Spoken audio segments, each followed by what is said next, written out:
मित्रांनो, राम, श्याम आणि घनश्याम हे तीन मित्र असतात. तिघांनी सुद्धा तीन वेगवेगळी स्वप्न बघितलेली असते. एक रामचं स्वप्न असतं, एक श्यामचं स्वप्न असतं आणि एक घनश्यामचं स्वप्न असतं. तर राम काय करतो, आपण पाहिलेलं स्वप्न, आपलं ध्येय एका कागदावर तो लिहून ठेवतो. परंतु त्या स्वप्नाच्या दिशेने तो काही पावलं उचलत नाही, त्या स्वप्नांवर अजून काही जास्त विचार करत नाही, ते स्वप्न पूर्ण करण्याच्या अनुषंगाने काहीच प्रयत्न करत नाही. श्याम काय करतो, ते स्वप्न कागदावर लिहितो. कागदावर लिहिल्यानंतर ते स्वप्न पूर्ण करायचा प्रयत्न करतो. रोज काही ना काहीतरी करत असतो. परंतु कधी कधी तो मध्ये ब्रेक घ्यायचा, आठवड्याभराचा ब्रेक घ्यायचा, एन्जॉय करायचा लाईफ, नंतर परत आपल्या स्वप्नाविषयी विचार करायचा.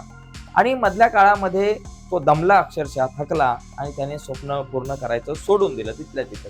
आणि कुठंतरी एखाद्या कंपनीमध्ये त्याने जॉब पकडला आणि तो आपल्या कामाला लागला. घनश्यामने काय केलं, आपलं स्वप्न कागदावर लिहिलं आणि ते पूर्ण करण्याच्या अनुषंगाने घनश्याम रोज काही ना काहीतरी करत होता. त्या स्वप्नाविषयीच घनश्यामचा विचार चालू होता. आपलं स्वप्न आपण कसं पूर्ण करू शकतो, त्यासाठी आपण काय केलं पाहिजे, काय स्ट्रॅटेजीज वापरली पाहिजे, आपलं ध्येय पूर्ण करण्यासाठी आपण कुठकुठल्या गोष्टी केल्या पाहिजेत, या प्रत्येक मुद्द्यावरती तो रोज काही ना काहीतरी प्लॅन आखायचा, रोज काही ना काहीतरी करायचा, काही लोकांकडून मार्गदर्शन घ्यायचा, कधी स्वतः काहीतरी क्रिया करायचा. तर असं करता करता एक दिवस त्याचं स्वप्न पूर्ण झालं. मित्रांनो, ही गोष्ट तिघांची नाहीये, ही आपल्या आयुष्यामध्ये सुद्धा या गोष्टी आपल्याला बघायला मिळतात. म्हणजे तीन प्रकारची माणसं आपल्याला बघायला मिळतात जगामध्ये. पहिला माणूस असा असतो, स्वप्न बघतो परंतु ते स्वप्न मनातच ठेवतो, ते स्वप्न पूर्ण करण्याच्या अनुषंगाने प्रयत्नच करत नाही. दुसऱ्या प्रकारची माणसं असतात, स्वप्न बघतात, स्वप्न पूर्ण करण्याचा थोडासा प्रयत्न करतात आणि यश त्यांना मिळणारच असेल, नेमकं त्याच टायमाला होप सोडतात आणि ते बाजूला होतात, माघार घेतात. मग तिसऱ्या प्रकारची लोक असतात, जिद्द असते, चिकाटी असते, यश पूर्ण करण्यासाठी रोज एक एक पाऊल ते पुढे जात राहतात. एक दिवस यश त्यांच्या मागे मिळतं. मित्रांनो, यश तुमच्या मागे धावत नाही येणार, तुम्हाला यशाच्या मागे धावावं लागणार आहे. यश जे आहे ना, ते 100च्या स्पीडने चाललेलं असेल पुढं, तर तुम्हाला तुमचा स्पीड वाढवावा लागणार आहे. तुम्ही सुद्धा जर 100च्या स्पीडने चालत असाल तर तुम्हाला यश नाही मिळणार. तुम्ही 10 किलोमीटर पुढे गेल्यानंतर यश आणखी 10 किलोमीटर पुढे गेलेलं असणार. यश पुढे धावतंय 100 किलोमीटर पर किलोमीटर हवर या स्पीडने. मग तुम्हाला 110, 120च्या स्पीडने पुढे जावं लागेल.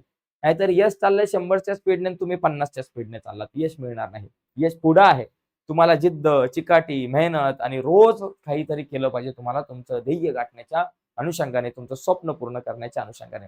बघा मित्रांनो, एक छोटंसं चिमणीचं पिल्लू असतं आणि त्या चिमणीच्या पिलाचं सुद्धा एक स्वप्न असतं, मला सुद्धा आकाशामध्ये झेप घ्यायचे. जशी त्याच्या आईने झेप घेतलेली असते आकाशामध्ये, तो पाहतो आई मला दाणं आणण्यासाठी आकाशामध्ये झेप घेते. तर तशी झेप घ्यायचा तो एक दिवस विचार करतो, स्वप्न बघतो आणि एक दिवस तो उडी मारतो. उडी मारत असताना पडतो, पुन्हा प्रयत्न करतो, पुन्हा पडतो, पुन्हा प्रयत्न करतो आणि एक दिवस तो आकाशामध्ये नक्कीच झेप घेतो. तो थांबत नाही. या पिलाकडून काहीतरी आपण शिकलं पाहिजे आणि आपण नेहमी मेहनत केली पाहिजे. यश जर मिळवायचं असेल, आपलं स्वप्न पूर्ण करायचं असेल, तर एक गोष्ट सगळ्यात महत्वाची, ती म्हणजे आपल्या स्वप्नांच्या दिशेने, आपल्या यशाच्या दिशेने रोज एक एक पाऊल पुढे टाकणं. एक एक पाऊल का होईना पुढे टाकणं. थांबायचं नाहीये.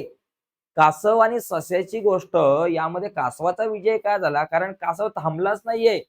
कासव एक एक पाऊल पुढे जात राहिलेला आहे आणि ससा सुरुवातीला स्पीडने गेला, मध्ये थांबला.